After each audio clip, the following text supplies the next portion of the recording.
You will love it. Yeah. Hello. Are we recording? Yes, we are. Last time I did this, I forgot to press record, so I just thought I'd make sure. Hello, everybody. This is Robin again from Adelaide, a developer, and I have with me today Gary Patel. Gary is from Lofty Building Group. He's the director, manager, partner. Is that right, Gary? What do you call yourself? And partner, yes, correct. Partner of Lofty Building Group. Lofty have done some building for me on some of my projects. I find them really easy to work with. They're very quick and very efficient. And I've found a few of my developer friends are using them now too. So, Gary, tell me a little bit about you and a bit about Lofty, please. Yes, so Lofty Building Group, we've got a great young dynamic team here. We focus on single story and two-story developments and just builds for clients who want to live in as their dream home. Our build contract sort of goes with anything basic investment houses all the way to big custom dream homes. We do about 160 homes. Sorry, excuse me for interrupting. For developers, you take us from the very beginning right through, don't you? You make it a very easy stream. Right. Yep.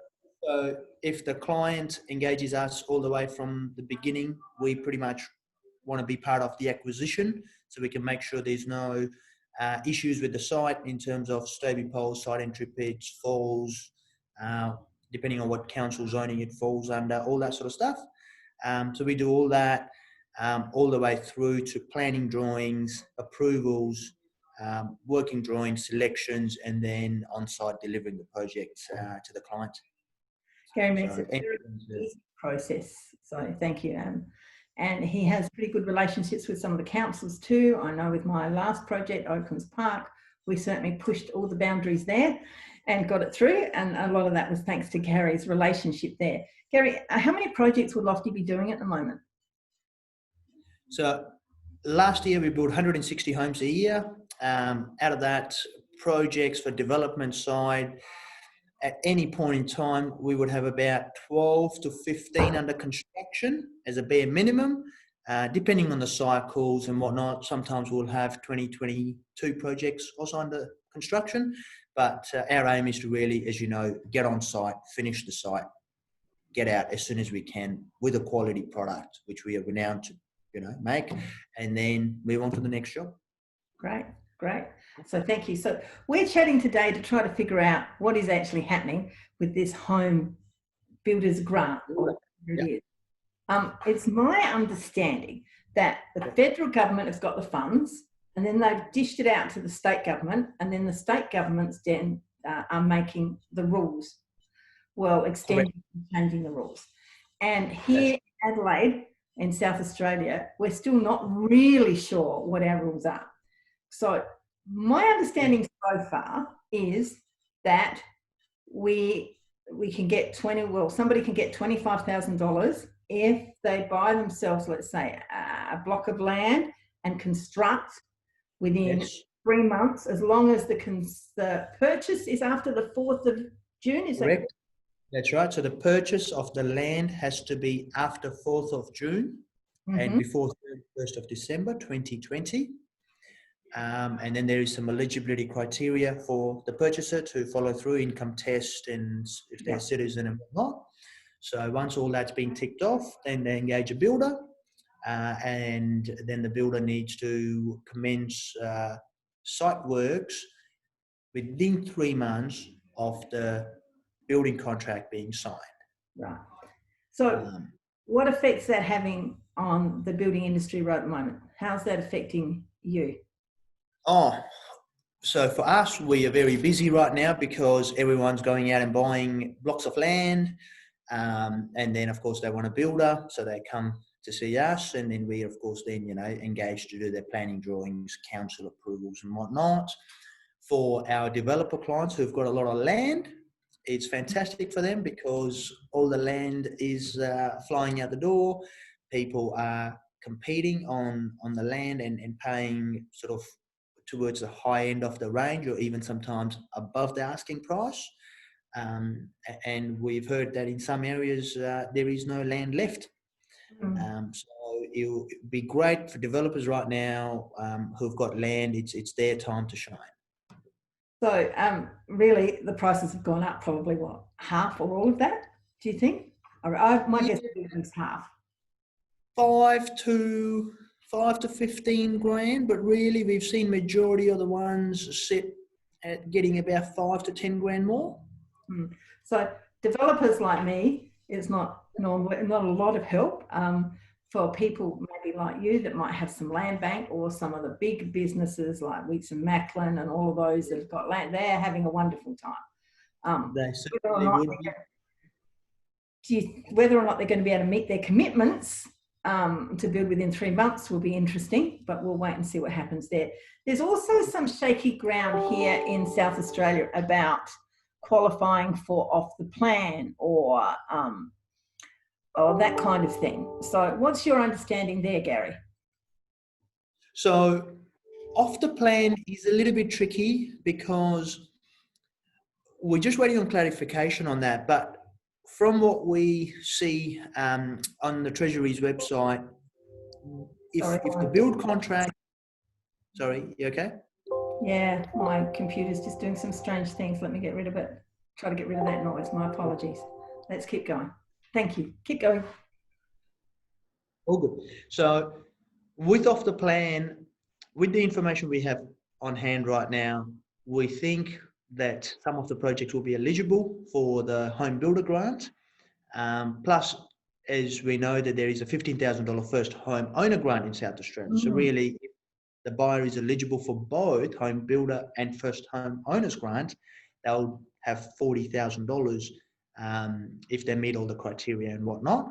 But going back to home builder grant, if it's off the plan, if the build contracts between the developer and the builders have been done after 4th of June and 31st of December, and if the work commences within 3 months, then that project might be eligible for the $25,000 home builder grant for the purchaser who purchases off the plan.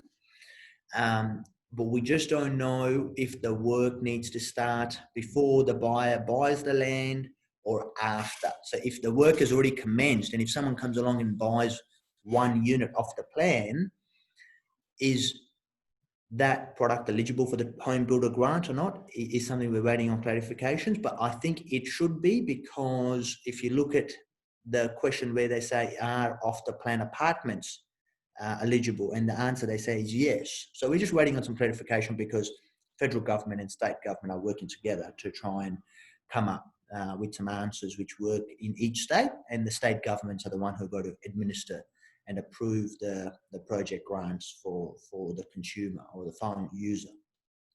So just to clarify that, because let's say I'm building 3 road dwellings, 2 are attached and 1 isn't. At this stage, if it's Torrance titled, at this stage, or does it have to be Torrance titled? Other states don't understand Torrance titled anyway. But at this stage, the one that's not attached to the 2, if I could build that, meet the criteria of signing the contract and build it within 3 months, there shouldn't be a problem with that. And start commence building within 3 months, that shouldn't be a problem. That shouldn't be a problem. Yes, correct. If you're doing 3, that's right. But if they're road dwellings, then they have to be built together. Right. Because they've got party walls, you see. Yeah, but let's say the first one hasn't got a party wall. Because okay. Yes. Okay. And I think if it's a party wall, they still should be eligible, because you've created the jobs. That's the key to this whole program, is for jobs to be created. Mm-hmm. So if the purchaser, the developer is creating jobs by, getting the project going, then that's the key thing.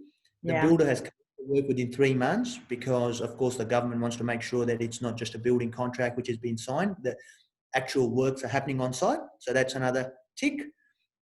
And then if someone else comes and buys it, then they just need to apply, make sure they meet all the criteria, and then the state government will let them know if they get the 25,000 or not. Yeah, right. That's a bit interesting, isn't it? So it is. For that really to work, I'd need to sell them all within 3 months. Is that right? So if I wanted to sell 3. Yeah, no, I don't think so. I think because you then would be classified as off the plan, but this is what I take off the answers. We're still waiting on clear clarification. But till the builder has started the work within 3 months after signing of the build contract with the developer, that product, I would have thought, will be eligible for home builder if the purchaser is eligible to apply for the home builder grant. Okay, right. And then they buy it off the plan and apply for it and then see how they go. Okay. All right. I think that makes sense. Does that make sense? I hope that makes sense to everybody. I'm not sure if it makes sense to me quite yet. We'll still wait for the state government for more clarification to know exactly where we stand. And I'm sure our home buyers will be waiting too. I think that's all I needed. Oh, Gary, so what is happening in the market out there other than land flying out? Are there still buyers for other products? There are 100%, I have to say. So we've got a project in McGill, which is sort of foothills, eastern suburbs, very nice suburb, where we've got a few developments underway, but one of the ones at Edward Street, we've got 3 two-storey townhouses going up there, double garage, 3 bedrooms, 2 bathrooms, nice homes. And we've contracted 2 out of the 3 during construction, 2 months from finishing, both cash contracts, both deposits paid, done. And they're not eligible for the home builders grant. They didn't ask any questions about home builder grant. They were just buyers who walked off the street and go, we like the product, this is what it is. And there were sales of $700,000 each. I think one was 700, one was 710. So those are selling. We've just had something in South Plympton, which an interstate buyer has moved to SA. They've again bought that one off the plan on Corona Street. So we're seeing activity in off the plan space, which we've not seen for the last few years, pre-COVID-19. So I think that's a very good sign that people are still looking at off the plan stuff, and that's a big sort of a sign, a good tick for South Australian market, because we normally don't see that here. Then the finished product, once we've furnished them, everything is sort of selling. We just got to keep on top of it by doing the opens, working the buyers. They're not walking out the door, no, but the market is transacting. We are achieving prices in and around what we wanted, or sometimes even over our original feasibility. So I personally feel the market is very strong and it's ready to transact. So we are putting transactions through all day, every day. This is 30th of June today. We've had a lot of settlements come in last few days to tidy up the financial year. So this is a very busy time, of course, for us. And things are happening. We've had one settlement delay just because their finance approval delayed. So their finance approval delayed by a week. So I think it came in late last week. So they couldn't sell before 30th of June. So that's going to happen on the 9th of July. But all other sales have gone through. Great. Great. So Adelaide's doing its normal thing of just ticking along slowly. Correct, yes. And that's what we like. Yeah. So that's wonderful. Gary, I know you're a really, really busy man at this time of the year. So we really thank you. Well, I thank you for your time. And help me with some clarification there, because I was actually reading that slightly differently. So thanks a lot. We'll just wait to hear more about this grant. All good. Any other questions, you let me know. I will. And I'll stop recording this.